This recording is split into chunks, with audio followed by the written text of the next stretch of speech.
प्रभ कै सिमरन रिद सिद्ध नौ निद। प्रभ कै सिमरन ज्ञान ध्यान तत बुद्ध।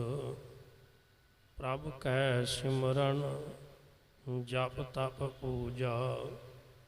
प्रभ कै सिमरन बिन सै दूजा। प्रभ कै सिमरन तीर्थ इशनानी। प्रभ कै सिमरन दरगाह मानी। प्रभ कै सिमरन होए सो भला। प्रभ कै सिमरन सुफल फला। से सिमरह जिन आप सिमराए। नानक ताकै लागू पाए।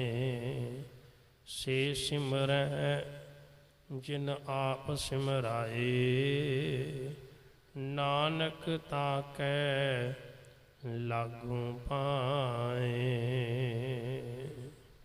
वाहिगुरु जी का खालसा वाहिगुरु जी की फतेह।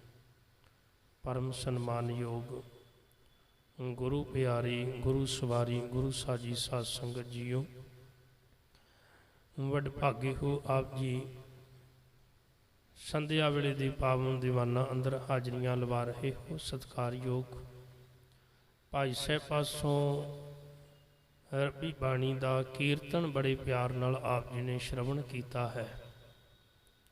समा है लड़ीवार तो चल रही पावन बाणी की विचारदा। धन गुरु गुरु अर्जन देव महाराज सच्चे पातशाह जी सुखमणी साहब की पहली पावन अष्टपदी के तीसरे पद अंदर बख्शिश कर रहे हैं। प्रभ कै सिमरन रिद सिद्ध नौ निद। हे भाई अकाल पुरख परमात्मा दे सिमरन विच सारियां रिद्धियां मानसिक ताकतां सिद्धियां रिद्धियां अते नौ निधियां।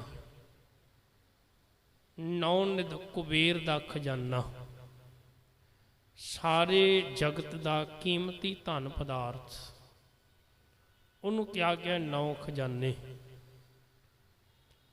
मेरे महाराज कह रहे हैं तेनों नौ खजानियां की प्राप्ति करने वास्ते किते भटकण की लोड़ नहीं।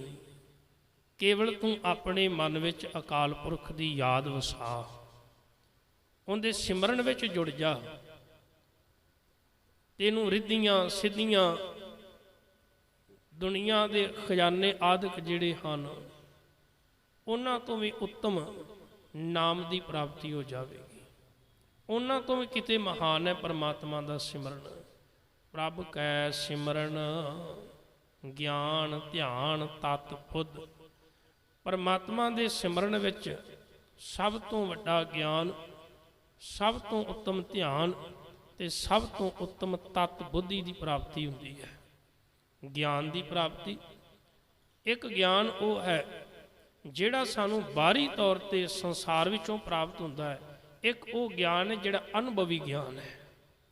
जदों सुरत रब नाल एकमिक हुंदी है उदों अनुभवी ज्ञान प्रगट हो जाता है। पर उस ज्ञान तक पहुँचने वास्ते ध्यान की लोड़ है। तो ध्यान विच जुड़न तो पहला बंदे कोल तत बुद्ध होनी चाहिए है। एक है बुद्ध जिहड़ी संसार के फैसले लैंदी है। ये बुद्धि कदी ना कदी सानू धोखा भी दे जाती है। पर एक है तत बुद्ध। तत बुद्ध की है जिन्हों बाणी विच महाराज ने विवेक बुद्धि आख्या। हार परियो स्वामी कै द्वारै दीजै बुद्ध विवेका। मैनू विवेक बुद्धि दे मैं तेरे दर ते आया। या साहब मंगते ने बचन करते ने सा मत देहो दयाल प्रभ जित तुम है आराधा। मैनू ओ बुद्धि मैनू ओ मत दे जिहड़ी तेरे चरनां नाल जोड़ देवे। विवेक बुद्धि दे जिन्हों चंगा ते माड़ा समझण दी मैनू अकल आ जाए। की चंगा है की माड़ा है इहदा फर्क मैनू समझ आ जाए।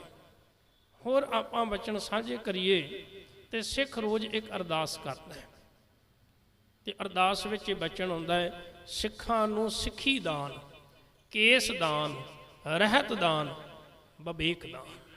हे ਅਕਾਲ ਪੁਰਖ, ਜਿੱਥੇ ਸਾਨੂੰ ਸਿੱਖੀ ਬਖਸ਼, ਜਿੱਥੇ ਸਾਨੂੰ ਰਹਿਤ ਬਖਸ਼, ਜਿੱਥੇ ਤੂੰ ਸਾਨੂੰ ਨਾਮ ਬਖਸ਼, ਭਰੋਸਾ ਬਖਸ਼, ਉੱਥੇ ਕਿਰਪਾ ਕਰ ਸਾਨੂੰ ਵਿਵੇਕ ਬੁੱਧੀ ਵੀ ਬਖਸ਼। ਸਿੱਖ ਕੋਲ ਵਿਵੇਕ ਬੁੱਧੀ ਹੋਣੀ ਚਾਹੀਦੀ ਹੈ।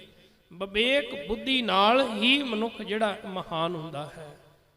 ਸਤਿਗੁਰ ਪਾਤਸ਼ਾਹ ਜੀ ਆਖਦੇ ਨੇ, ਪ੍ਰਭੂ ਦੇ ਸਿਮਰਨ ਵਿੱਚ ਜੁੜਿਆ ਆਤਮਿਕ ਗਿਆਨ, ਆਤਮਿਕ ਧਿਆਨ ਤੇ ਤਤ ਬੁੱਧੀ ਦੀ ਜਿਹੜੀ ਆ ਸਮਝ ਹੁੰਦੀ ਹੈ। ਤਤ ਬੁੱਧੀ ਹੋਰ ਥੋੜਾ ਜਿਹਾ ਸਮਝ ਲਈਏ। ਅਗਰ ਤੁਸੀਂ ਸੋਨਾ ਕਿਸੇ ਆਮ ਮਨੁੱਖ ਨੂੰ ਫੜਾਓਗੇ ਤੇ ਉਹਨੂੰ ਉਹਦੀ ਸਮਝ ਨਹੀਂ, ਪਰ ਉਹੀ ਸੋਨਾ ਜੇ ਤੁਸੀਂ ਕਿਸੇ ਸੁਨਿਆਰੇ ਨੂੰ ਫੜਾਓਗੇ ਉਹਨੇ ਵੇਖ ਕੇ ਦੱਸ ਦੇਣਾ ਹੈ ਵੀ ਅਸਲੀ ਹੈ ਕਿ ਨਕਲੀ ਹੈ। ਇਹਨੂੰ ਕਹਿੰਦੇ ਨੇ ਤਤ ਬੁੱਧ। ਸਤਿਗੁਰੂ ਨਾਨਕ ਦੇਵ ਮਹਾਰਾਜ ਪਾਤਸ਼ਾਹ ਜੀ ਨੇ ਭਾਈ ਮਰਦਾਨੇ ਨੂੰ ਕੀਮਤੀ ਲਾਲ ਦਿੱਤਾ ਸੀ ਤੇ ਉਹ ਕੀਮਤੀ ਲਾਲ, ਕੀਮਤੀ ਹੀਰਾ ਲੈ ਕੇ ਬਾਜ਼ਾਰ ਵਿੱਚ ਗਿਆ ਸੀ। ਹੁਣ ਇੱਕ ਲੱਕੜ ਵਾਲਾ ਕੁਝ ਲੱਕੜ ਦੇਣ ਨੂੰ ਤਿਆਰ ਹੈ, ਕੋਈ ਬਰਤਨ ਵੇਚ ਰਿਹਾ, ਥੋੜੇ ਬਰਤਨ ਦੇਣ ਨੂੰ ਤਿਆਰ ਹੈ, ਇਸੇ ਤਰ੍ਹਾਂ ਕੋਈ ਸਬਜ਼ੀ, ਕੋਈ ਕੱਪੜਾ ਦੇਣ ਨੂੰ ਤਿਆਰ ਹੈ। ਉਹੀ ਹੀਰਾ ਜਦੋਂ ਸਾਲਸਰਾਏ ਜ਼ੋਰੀ ਦੀ ਦੁਕਾਨ ਤੇ ਗਿਆ ਤੇ ਉਹ ਫਿਰ ਉਹ ਕਹਿੰਦਾ ਇਹਦੀ ਕੀਮਤ ਨਹੀਂ ਦੇ ਸਕਦਾ, ਭੇਟਾ ਹੀ ਦੇ ਸਕਦਾ ਹੈ। ਕਿਉਂ? ਕਿਉਂਕਿ ਉਹਦੇ ਕੋਲ ਤਤ ਬੁੱਧੀ ਹੈ, ਉਹਨੂੰ ਪਛਾਣ ਹੈ, ਸਮਝ ਹੈ। ਤਤ ਬੁੱਧੀ ਅਸਲ ਦੇ ਵਿੱਚ ਅਸਲ ਦੀ ਪਹਿਚਾਣ ਕਰਾ ਦਿੰਦੀ, ਨਕਲ ਤੇ ਅਸਲ ਦੀ ਸਮਝ ਆ ਜਾਂਦੀ। ਤੁਸੀਂ ਹੈਰਾਨ ਹੋਵੋਗੇ, ਅਸੀਂ ਤਾਂ ਭੁਲੇਖਾ ਖਾ ਜਾਂਦੇ ਹਾਂ, ਪਰ ਮਹਾਰਾਜ ਨੇ ਬਾਣੀ ਵਿੱਚ ਇੱਕ ਬੜੀ ਪਿਆਰੀ ਐਗਜ਼ਾਮਪਲ ਦਿੱਤੀ ਹੈ। ਉਹ ਆਖਦੇ ਨੇ, ਭਲਿਆ ਕਦੀ ਮੱਖੀ ਵੱਲ ਵੇਖੀ? ਮੱਖੀ ਕੋਲ ਤਤ ਬੁੱਧੀ ਹੈ।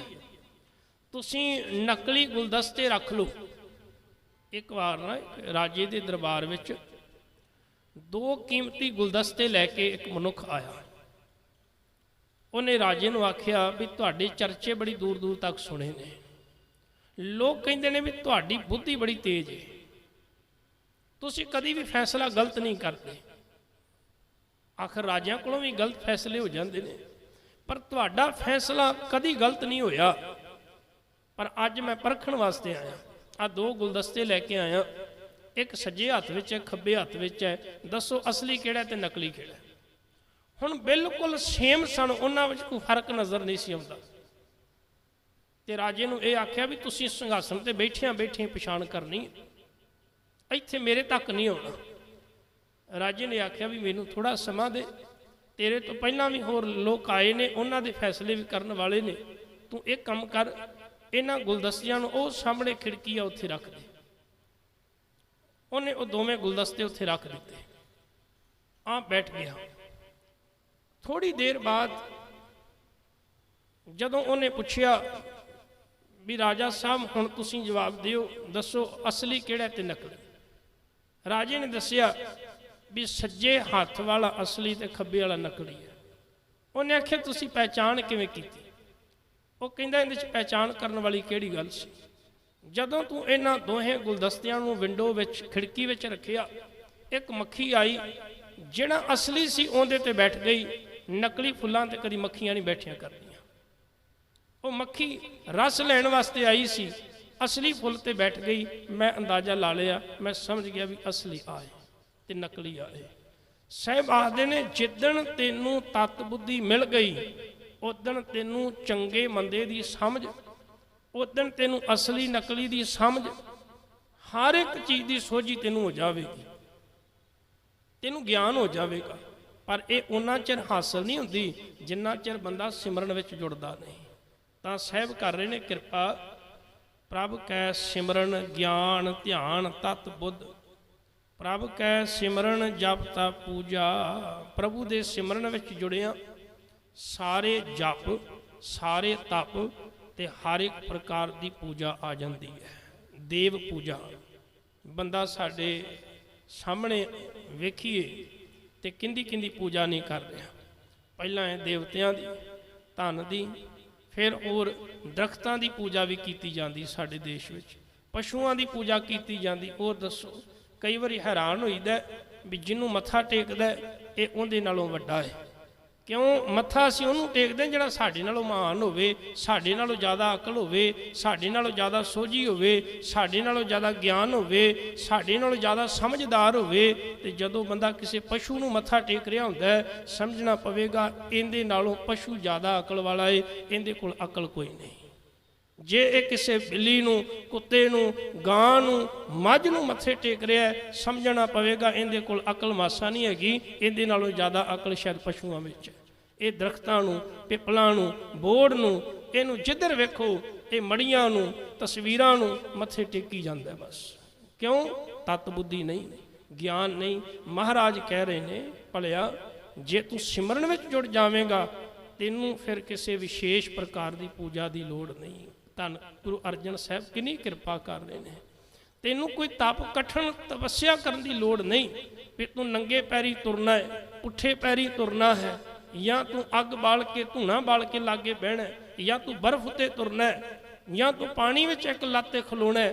ये कठन तपस्या करने की कोई लोड़ नहीं। बस इको काम कर, रब दा सिमरन कर, रब दी याद विच जुड़ जा।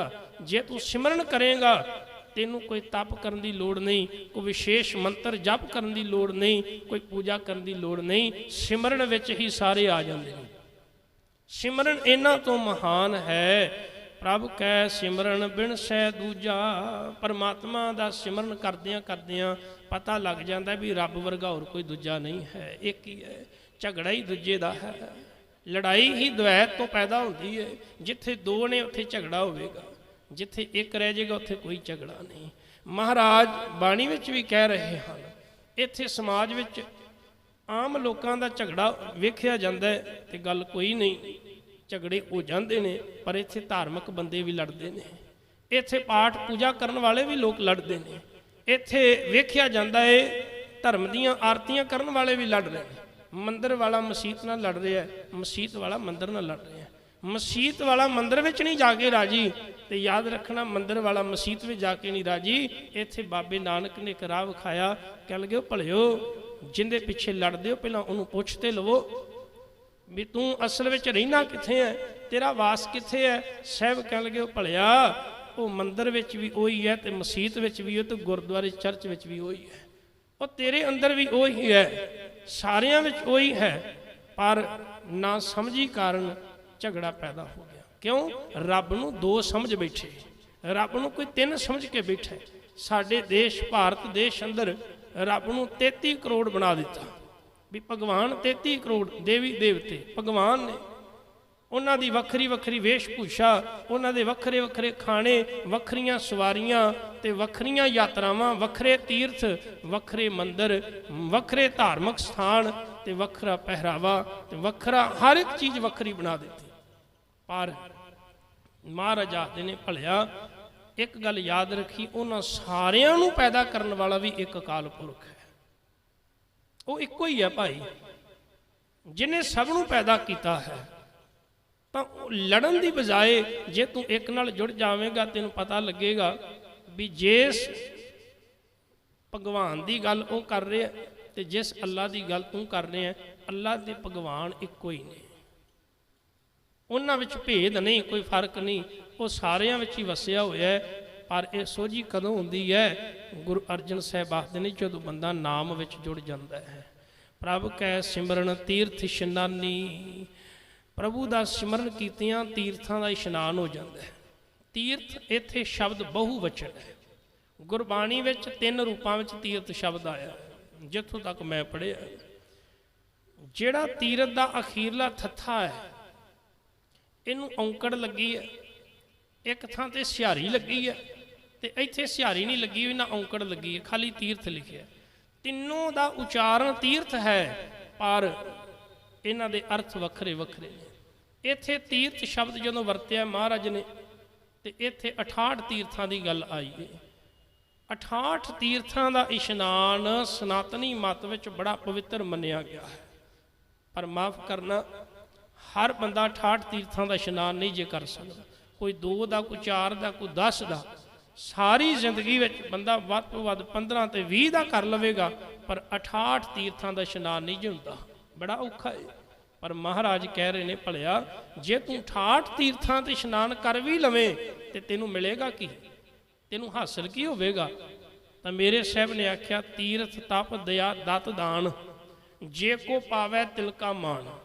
वध तो वध एक तिल जिन्ना मान मिलेगा भी फलाने ने 68 तीर्थां की यात्रा की, इस तो वध कुछ नहीं।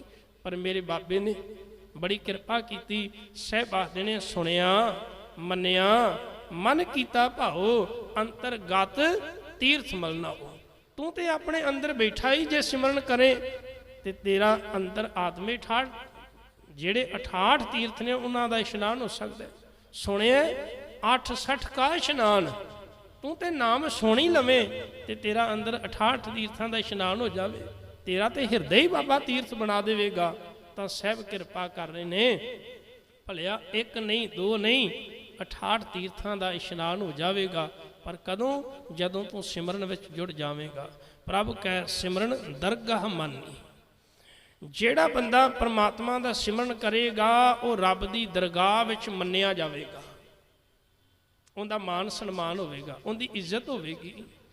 हुण जेड़े बंदे नूं असीं जाणदे हां ना, जिंदे नाल साडी गूढ़ी सांझ होवे ते जे किते वो साडे बाहर घर दे बाहर आवे कुंडी खड़कावे, एक ते बंदा वो जिन्हों असीं जाणदे नहीं ते आपां दरवाजे तो ही उन्होंने पुछ लैंदे आ भी दस काम की है, ते उन्होंने दरवाजे तो ही तोड़ देने बाहर भी जा भाई तू क्यों जानते ही नहीं तेनू कौन। ते जे जानते भी होइए ते जे बहुता प्यार लगाव ना होवे उन्होंने भी दरवाजे तो बाहर ही तोड़ दीदा भाई जा। पर जिंदे नाल बड़ी मुहब्बत होवे, जिंदे नाल प्यार होवे, बंदा कहता आ अंदर बैठ, उन्होंने डाइनिंग रूम च बिठाउंदा है, चाह पियाउंदा है, कोल्ड ड्रिंक पियाउंदा है, उन्होंने भांत भांत दे खाने खवाउंदा है। क्यों? क्योंकि उनदे नाल बड़ा प्यार है, सांझ है। सिमरन करन नाल रब नाल प्यार बनेगा ते जिंदा रब नाल प्यार बन गया उन्होंने दरगाह विच इज्जत मिलेगी, उन्होंने मान मिलेगा, उन्होंने सत्कार मिलेगा। सहबाद ने प्रभु कह सिमरन होए सो भला। परमात्मा का सिमरन कीतियां बंदे नूं ये दिसेगा भी भला ही हो रहा है, किते माड़ा नहीं हो रहा। हर पासे भला ही हो रहा है, किते भी माड़ा नहीं हो रहा। सतगुर ने ते बाणी अंदर ही किरपा कर दी है। साडा ते गुरु ही वो है जिहड़ा सारियां दा भला मंगदा है, कदी किसी दा माड़ा मंगदा ही नहीं। सतगुर सबना दा भला मनाएंदा तिस दा बुरा क्यों होए। वो ते सबना दा भला मंगण वाला है ते बुरा क्यों होवे। इत्थे तो सिख भी जे अरदास कर देण, अरदास करे 1 मिनट दी, अरदास करे 5 मिनट दी, कोई अरदास करे 20 मिनट दी, पर उन्होंने ये बचन पढ़ने ही पैंदे ने, नानक नाम चढ़दी कला तेरे भाणे सरबत दा भला। उन्होंने सरबत दा भला मंगना ही पैंदा है, भावें 1 मिनट अरदास करे भावें लावे 5 मिनट। साहब आखदे ने कि जेड़ा परमात्मा दे सिमरन विच जुड़ जांदा है फिर उन्होंने हर पासे भला ही प्रतीत हुंदा है। वो ये नहीं कहता रब ने माड़ा कीता, माड़ा शब्द नहीं मुख ते हुंदा। वो कहता है तू चंगा ही कीता है, तू भला ही कीता है, तू कदी माड़ा करदा ही नहीं। एक बार एक मनुख जिन्हें विदेश यात्रा जाना सी, उन्हें एक दिन पहला अपने ड्राइवर नूं आखिया भी कल मैं 10 बजे फ्लाइट फड़नी है तो तू मेरे घर सवखते टाइम नाल आ जाना है, 5 बजे या 6 बजे तू पहुँच जाना है समय नाल। उन्हें आख्या ठीक है। अगले दिन वो ड्राइवर जदों आ रहा सी, रब दा भाणा वरत्या गड्डी पंचर हो गई। सवेर दा वक्त सी, दुकान कोई खुली नहीं सी। उन्हें आप ही यत्न किया, स्टपनी बदली, पर समा लग गया, लेट हो गया। जदों आया तो मालक ने उन्हें बड़ा बुरा आख्या, बड़े अपशब्द आखे, बड़े माड़े बोल बोले। हुण वो नौकर सी, बोल सकता नहीं सी कुछ। उन्हें बस चुप किया।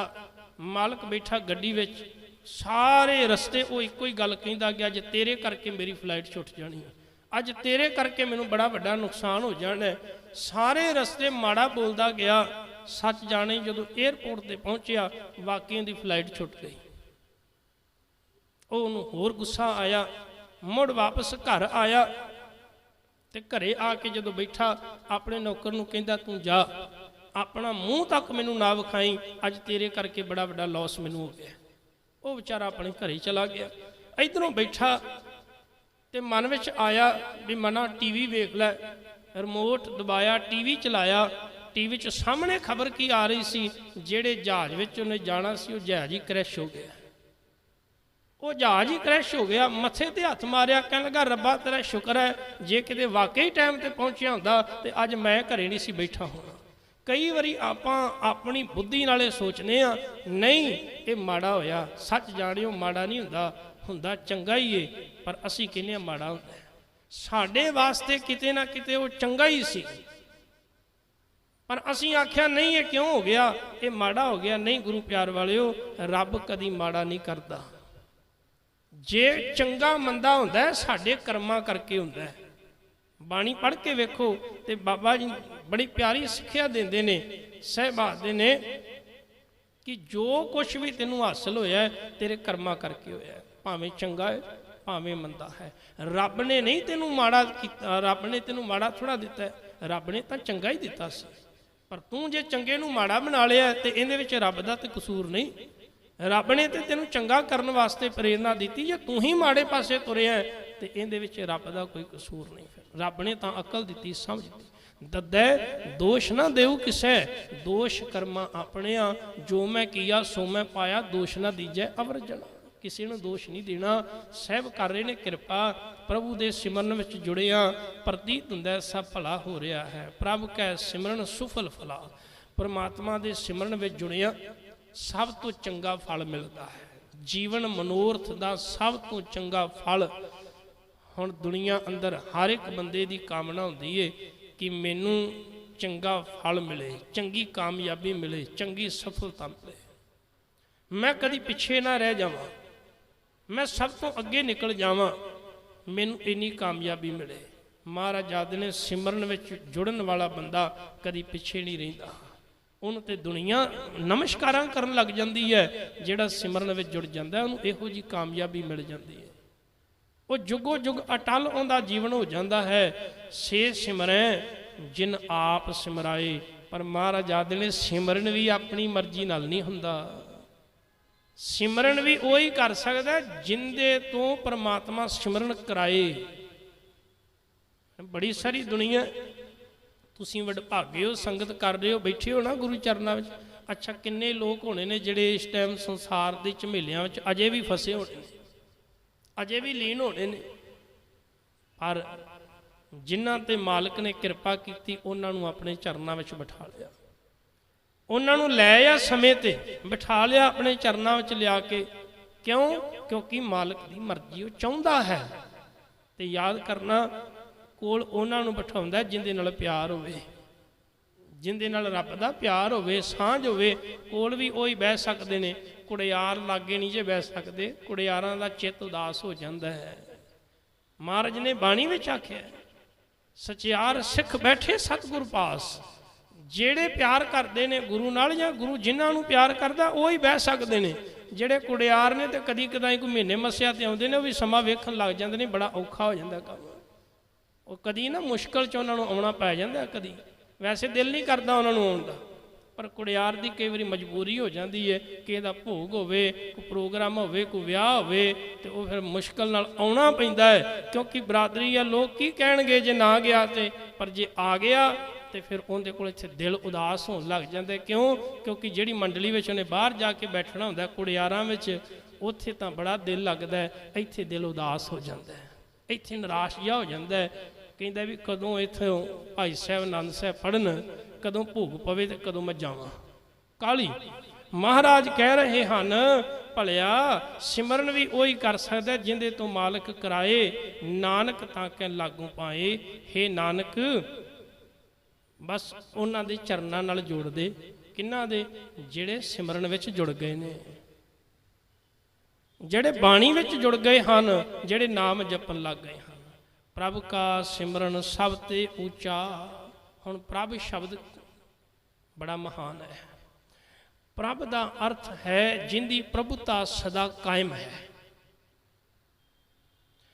मनुख की प्रभुता सदा कायम नहीं रहिंदी।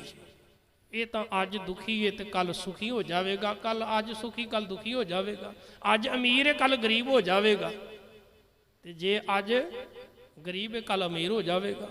ਇਹਦੇ ਹਾਲਾਤ ਸਦਾ ਇੱਕੋ ਜਿਹੇ ਨਹੀਂ ਰਹਿੰਦੇ, ਪਰ ਪਰਮਾਤਮਾ ਤੇ ਸਦਾ ਇੱਕੋ ਜਿਹਾ ਰਹਿੰਦਾ ਨਾ, ਕਦੀ ਬਦਲਦਾ ਨਹੀਂ। ਉਹ ਅੱਜ ਵੀ ਇਹੋ ਜਿਹਾ, ਕੱਲ ਵੀ ਇਹੋ ਜਿਹਾ। ਇਸੇ ਬੰਦਾ ਬਚਪਨ ਵਿੱਚ ਹੈ, ਜਵਾਨੀ ਵਿੱਚ ਆ ਜਾਵੇਗਾ, ਜਿਹੜੇ ਜਵਾਨੀ ਵਿੱਚ ਬੁਢੇਪੇ ਵਿੱਚ ਚਲਾ ਜਾਵੇਗਾ। ਪਰ ਰੱਬ ਤੇ ਨਾ ਬਚਪਨ ਆਵੇ ਨਾ ਜਵਾਨੀ ਨਾ ਬੁਢੇਪਾ, ਉਹ ਤਾਂ ਇੱਕੋ ਜਿਹਾ ਹੀ ਹੈ। ਤਾਂ ਸਾਹਿਬ ਕਹਿ ਰਹੇ ਨੇ ਭਾਈ ਉਹ ਜਿਹੜਾ ਜਿੰਦੀ ਪ੍ਰਭੁਤਾ ਸਦਾ ਰਹਿਣ ਵਾਲੀ ਉਹ ਹੈ ਪ੍ਰਭ, ਤੇ ਉਹਦਾ ਜਿਹੜਾ ਸਿਮਰਨ ਹੈ ਉਹ ਸਾਰਿਆਂ ਤੋਂ ਉੱਚਾ ਹੈ। ਹੋਰ ਜਿੰਨੇ ਵੀ ਆਹਰੇ ਅਸੀਂ ਕਰਦੇ ਹਾਂ ਧਰਮ ਦੇ, ਜਿੰਨੇ ਵੀ ਕਰਮ ਕਰਦੇ ਹਾਂ, ਉਹਨਾਂ ਸਾਰਿਆਂ ਨਾਲੋਂ ਉੱਚਾ ਹੈ ਪ੍ਰਭੂ ਦਾ ਸਿਮਰਨ। ਪ੍ਰਭ ਕੈ ਸਿਮਰਨ ਉਦਰੇ ਮੂਚਾ, ਮਹਾਨ ਅਤੇ ਸਾਰਿਆਂ ਤੋਂ ਉੱਚਾ ਪ੍ਰਭੂ ਦਾ ਸਿਮਰਨ। ਤੇ ਜੇ ਕੋਈ ਉਹਦੇ ਸਿਮਰਨ ਵਿੱਚ, ਉਹਦੀ ਯਾਦ ਵਿੱਚ ਜੁੜ ਜਾਵੇ, ਤੇ ਗੁਰੂ ਅਰਜਨ ਸਾਹਿਬ ਮਹਾਰਾਜ ਕਹਿ ਰਹੇ ਹਨ ਬਹੁਤ ਸਾਰੇ ਮਨੁੱਖ ਜਿਹੜੇ ਨੇ ਉਹ ਫਿਰ ਵਿਕਾਰਾਂ ਦੀ ਦੁਨੀਆ ਤੋਂ ਬਚ ਜਾਂਦੇ ਨੇ, ਉਹ ਭਵਜਲ ਤੋਂ ਤਰ ਜਾਂਦੇ ਹਨ, ਜਿਹੜੇ ਸਿਮਰਨ ਵਿੱਚ ਜੁੜ ਜਾਂਦੇ ਨੇ। ਪ੍ਰਭ ਕੈ ਸਿਮਰਨ ਤ੍ਰਿਸ਼ਨਾ ਬੁਝੈ, ਤ੍ਰਿਸ਼ਨਾ ਨਹੀਂ ਬੁਝਦੀ, ਪਰ ਜੇ ਸਿਮਰਨ ਵਿੱਚ ਜੁੜ ਜਾਵੇ ਤੇ ਬੰਦੇ ਦੇ ਅੰਦਰੋਂ ਤ੍ਰਿਸ਼ਨਾ ਬੁਝ ਜਾਂਦੀ, ਮਾਇਕ ਪਦਾਰਥਾਂ ਦੀ ਤ੍ਰੇ ਮਿਟ ਜਾਂਦੀ ਹੈ। ਤ੍ਰਿਸ਼ਨਾ ਕੇਵਲ ਇੱਕੋ, ਉਹ ਤ੍ਰਿਸ਼ਨਾ ਸਭ ਤੋਂ ਪਹਿਲਾ ਰੋਗ ਹੈ ਜਿਹੜਾ ਬੰਦੇ ਨੂੰ ਲੱਗਦਾ। ਬੱਚੇ ਦਾ ਜਨਮ ਹੋਇਆ ਜਾਂ ਤਿਸ ਭਾਣਾ ਤਾਂ ਜੰਮਿਆ, ਪਰਿਵਾਰ ਭਲਾ ਭਾਇਆ, ਲਿਵ ਛੁੜਕੀ ਲੱਗੀ ਤ੍ਰਿਸ਼ਨਾ, ਮਾਇਆ ਅਮਰ ਵਰਤਾਇਆ। ਜਿਵੇਂ ਹੀ ਬੰਦਾ ਬਾਲਕ ਸੰਸਾਰ ਵਿੱਚ ਆਉਂਦਾ ਹੈ, ਮਾਂ ਇਸ ਤਰ੍ਹਾਂ ਸਿਰ ਤੇ ਹੱਥ ਫੇਰਦੀ ਹੈ, ਹੱਥ ਕੀ ਫੇਰਿਆ, ਲਿਵ ਟੁੱਟ ਗਈ, ਤੇ ਉਸੇ ਵੇਲੇ ਤ੍ਰਿਸ਼ਨਾ ਅੰਦਰ ਪੈਦਾ ਹੋ ਗਈ। ਬੰਦਾ ਸੋਚੇਗਾ ਵੀ ਬੱਚੇ ਨੂੰ ਕਾਹਦੀ ਤ੍ਰਿਸ਼ਨਾ ਹੈ? ਬੱਚੇ ਨੂੰ ਤ੍ਰਿਸ਼ਨਾ ਹੈ ਉਹਦੇ ਅੰਦਰ ਭੁੱਖ ਲੱਗਦੀ ਹੈ, ਬੱਚੇ ਨੂੰ ਤ੍ਰਿਸ਼ਨਾ ਹੈ ਇੱਕ ਨਵਾਂ ਜੀਵਨ ਤੇ ਬਹੁਤ ਲੰਮੇਰਾ ਜੀਵਨ ਮੈਨੂੰ ਮਿਲੇ, ਲੰਮੇ ਜੀਵਨ ਦੀ ਚਾਹਤ। ਅਤੇ ਜਿਹੜੀ ਭੁੱਖ ਲੱਗੀ ਹੈ, ਉਹ ਭੁੱਖ ਜਿਹੜੀ ਬੱਚੇ ਦੇ ਅੰਦਰ ਤ੍ਰਿਸ਼ਨਾ ਪੈਦਾ ਕਰ ਦਿੰਦੀ ਹੈ ਕਿ ਮੈਨੂੰ ਖਾਣ ਨੂੰ ਕੁਝ ਮਿਲੇ, ਮੈਨੂੰ ਕੁਝ ਪ੍ਰਾਪਤ ਹੋਵੇ। ਬਸ ਉਹ ਪਹਿਲੀ ਖੁਰਾਕ ਕੀ ਮਿਲੀ, ਬੰਦਾ ਸਾਰੀ ਜ਼ਿੰਦਗੀ ਭੁੱਖਾ ਹੀ ਰਹਿੰਦਾ, ਮੈਨੂੰ ਆ ਵੀ ਮਿਲ ਜਾਵੇ, ਮੈਨੂੰ ਆ ਵੀ ਮਿਲ ਜਾਵੇ। ਬੰਦਾ ਰੱਜਦਾ ਨਹੀਂ, ਰੱਜਦਾ ਕੇਵਲ ਨਾਮ ਦੇ ਰਾਹੀਂ ਹੈ।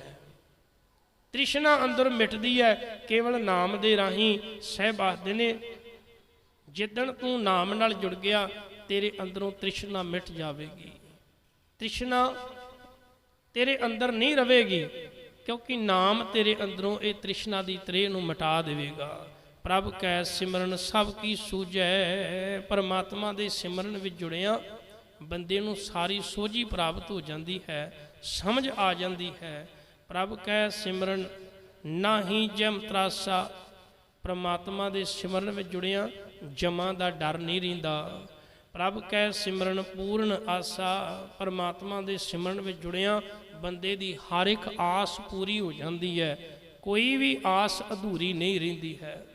ਪ੍ਰਭ ਕੈ ਸਿਮਰਨ ਮਨ ਕੀ ਮਲ ਜਾਏ, ਪਰਮਾਤਮਾ ਦੇ ਸਿਮਰਨ ਵਿੱਚ ਜੁੜਿਆ ਬੰਦੇ ਦੇ ਮਨ ਦੀ ਮੈਲ ਦੂਰ ਹੋ ਜਾਂਦੀ ਹੈ। ਜਿਵੇਂ ਜਿਵੇਂ ਸਿਮਰਨ ਕਰਾਂਗੇ ਉਵੇਂ ਉਵੇਂ ਮੈਲ ਅੰਦਰੋਂ ਲਹਿੰਦੀ ਜਾਵੇਗੀ। ਜਿਵੇਂ ਕੱਪੜੇ ਨੂੰ ਆਪਾਂ ਜਿਵੇਂ ਜਿਵੇਂ ਸਾਬਣ ਲਾਉਂਦੇ ਹਾਂ, ਉਵੇਂ ਉਵੇਂ ਫਿਰ ਸਾਬਣ ਅੰਦਰ ਵਾਲੀ ਮੈਲ ਨੂੰ ਕੱਢ ਦਿੰਦਾ ਹੈ। ਤੇ ਯਾਦ ਰੱਖਣਾ, ਬੜੀ ਪਿਆਰੀ ਉਦਾਹਰਨ ਦਿੱਤੀ ਹੈ ਗੁਰੂ ਨਾਨਕ ਸਾਹਿਬ ਨੇ, ਬਹੁਤ ਪਿਆਰੀ। ਮਹਾਰਾਜ ਆਖਦੇ ਨੇ ਕਦੀ ਖਿਆਲ ਕਰੀ, ਕੱਪੜਾ ਮੈਲਾ ਹੋਵੇ ਤੇ ਬੰਦਾ ਸਾਬਣ ਲਾਉਂਦਾ ਹੈ, ਤੇ ਸਾਬਣ ਦੇ ਨਾਲ ਉਸ ਦੇ ਅੰਦਰ ਦੀ ਮੈਲ ਨੂੰ ਕੱਢਣ ਦਾ ਯਤਨ ਕਰਦਾ ਹੈ। ਤੁਸੀਂ ਵੇਖੋ ਸਾਬਣ ਲਾਇਆ ਕੱਪੜੇ ਨੂੰ, ਪਰ ਜਿਵੇਂ ਹੀ ਕੱਪੜਾ ਪਾਣੀ ਵਿੱਚ ਪਾਇਆ ਸਾਬਣ ਨੇ ਸਾਥ ਛੱਡ ਦੇਣਾ ਏ। ਪਰ ਜਿਹੜਾ ਨਾਮ ਹੈ, ਨਾਮ ਇੱਕ ਐਸਾ ਸਾਬਣ ਹੈ, ਜਦੋਂ ਤੂੰ ਮਨ ਨੂੰ ਲਾਵੇਂਗਾ, ਯਾਦ ਰੱਖੀ ਇਹ ਮਨ ਦੇ ਵਿੱਚ ਵਸ ਜਾਵੇਗਾ, ਇਹ ਸਾਥ ਨਹੀਂ ਛੱਡੇਗਾ। ਨਾਮ ਸਾਥ ਨਹੀਂ ਛੱਡਦਾ, ਬਲਕਿ ਮੈਲ ਅੰਦਰੋਂ ਨਿਕਲ ਜਾਂਦੀ ਹੈ ਤੇ ਹਿਰਦਾ ਨਿਰਮਲ ਪਵਿੱਤਰ ਹੋ ਜਾਂਦਾ ਹੈ। ਸਾਹਿਬ ਆਖਦੇ ਨੇ ਪ੍ਰਭ ਕੈ ਸਿਮਰਨ ਮਨ ਕੀ ਮਲ ਜਾਏ, ਜਿੰਨਾ ਮਨ ਮੈਲਾ ਹੋਵੇਗਾ ਉਨਾ ਜ਼ਿਆਦਾ ਭਟਕੇਗਾ, ਨਾ ਪਾਠ ਵਿੱਚ ਜੁੜੇਗਾ, ਨਾ ਸਿਮਰਨ ਵਿੱਚ, ਨਾ ਕਥਾ, ਨਾ ਕੀਰਤਨ ਵਿੱਚ। ਪਰ ਜਿਵੇਂ ਜਿਵੇਂ ਮੈਲ ਅੰਦਰੋਂ ਖਤਮ ਹੁੰਦੀ ਜਾਵੇਗੀ ਉਵੇਂ ਉਵੇਂ ਟਿਕਦਾ ਜਾਵੇਗਾ। ਸੋਨਾ ਜਦੋਂ ਸੋਨੇ ਵਿੱਚ ਖੋਟ ਹੁੰਦੀ ਹੈ, ਮੈਲ ਹੁੰਦੀ ਹੈ ਨਾ, ਤੇ ਸੋਨਾ ਕੁਠਾਲੀ ਦੇ ਵਿੱਚ ਭੱਜਦਾ ਏ, ਦੌੜਦਾ ਹੈ। ਪਰ ਜਦੋਂ ਸੋਨਾ ਸ਼ੁੱਧ ਹੋ ਜਾਂਦਾ ਹੈ ਉਦੋਂ ਟਿਕ ਜਾਂਦਾ ਹੈ। ਫਿਰ ਜਿੰਨੀ ਮਰਜ਼ੀ ਅੱਗ ਬਲਦੀ ਹੋਵੇ ਉਹ ਨਹੀਂ ਫਿਰ ਹਿੱਲਦਾ। ਯਾਦ ਰੱਖਣਾ, ਜਿੱਦਣ ਮਨ ਅੰਦਰੋਂ ਨਿਰਮਲ ਹੋ ਗਿਆ, ਨਾਮ ਦੇ ਰਾਹੀਂ, ਸਿਮਰਨ ਦੇ ਰਾਹੀਂ ਇਹ ਟਿਕ ਜਾਏਗਾ। ਦੁਨੀਆ ਲੱਖ ਯਤਨ ਕਰੇਗੀ, ਇਹ ਮਨ ਨਹੀਂ ਡੁੱਲੇਗਾ। ਟਿਕਿਆ ਹੋਇਆ ਮਨ ਨਹੀਂ ਹਿੱਲੇਗਾ। ਫਿਰ ਭਾਵੇਂ ਬੰਦਾ ਬਾਜ਼ਾਰ ਭੀੜ ਵਿੱਚ ਵੀ ਖਲੋਤਾ ਹੈ ਨਾ, ਉੱਥੇ ਵੀ ਸਿਮਰਨ ਚੱਲ ਰਿਹਾ, ਫਿਰ ਉੱਥੇ ਵੀ ਸਿਮਰਨ ਅੰਦਰੋਂ ਚੱਲ ਰਿਹਾ। ਬਾਹਰ ਦੁਨੀਆ ਦਾ ਸ਼ੋਰ ਪੈ ਰਿਹਾ, ਰੌਲਾ ਚੱਲ ਰਿਹਾ, ਪਰ ਅੰਦਰ ਸਿਮਰਨ ਚੱਲ ਰਿਹਾ। ਕੋਈ ਲੱਖਾਂ ਯਤਨ ਕਰੇ, ਅੰਦਰੋਂ ਸਿਮਰਨ ਨਹੀਂ ਟੁੱਟੇਗਾ। ਪਰ ਜੇ ਮਨ ਮੈਲਾ ਹੈ ਤੇ ਫਿਰ ਬੰਦਾ ਕੋਈ ਵੀ ਨਾ ਹੋਵੇ ਤੇ ਤਾਂ ਵੀ ਮਨ ਨਹੀਂ ਟਿਕਦਾ, ਤਾਂ ਵੀ ਭਟਕਦਾ ਹੈ। ਤਾਂ ਸਾਹਿਬ ਆਖਦੇ ਨੇ, ਮਨ ਦੀ ਮੈਲ ਤੇਰੀ ਹੈ ਉਹ ਅੰਦਰੋਂ ਖਤਮ ਹੋ ਜਾਵੇਗੀ। ਤੂੰ ਸਿਮਰਨ ਵਿੱਚ ਜੁੜ ਕੇ ਵੇਖ, ਅੰਮ੍ਰਿਤ ਨਾਮ ਹਿਰਦ ਮਾਹੇ ਸਮਾਏ। ਵੇਖੋ ਜਿਹੜੀ ਗੱਲ ਆਪਾਂ ਪਹਿਲਾਂ ਕੀਤੀ ਹੈ, ਜਦੋਂ ਅੰਦਰੋਂ ਮੈਲ ਚਲੀ ਗਈ ਨਾ, ਫਿਰ ਅੰਮ੍ਰਿਤ ਨਾਮ ਟਿਕ ਗਿਆ। ਉਹ ਫਿਰ ਅੰਦਰੋਂ ਜਾਂਦਾ ਨਹੀਂ, ਟਿਕਿਆ ਹੀ ਰਹਿੰਦਾ ਹੈ।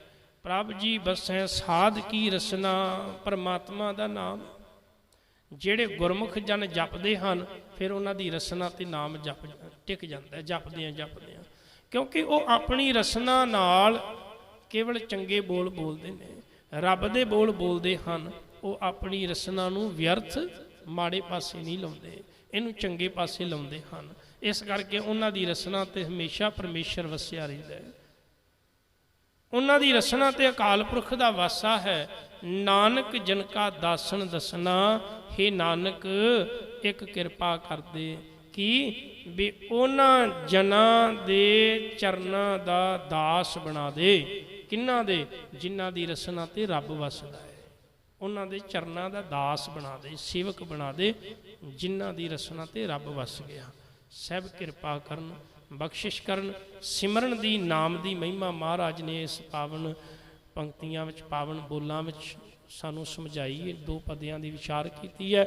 ਕਿੰਨੀਆਂ ਬਰਕਤਾਂ ਨੇ ਸਿਮਰਨ ਵਿੱਚ, ਇਹ ਗੁਰੂ ਅਰਜਨ ਸਾਹਿਬ ਮਹਾਰਾਜ ਸਾਨੂੰ ਸਮਝਾ ਰਹੇ ਹਨ। ਗੁਰਦੇਵ ਕਿਰਪਾ ਕਰਨ, ਚਰਨਾਂ ਨਾਲ ਜੋੜ ਕੇ ਰੱਖਣ। ਸਭਨਾਂ ਦੀ ਹਾਜ਼ਰੀ ਪ੍ਰਵਾਨ ਹੋਵੇ।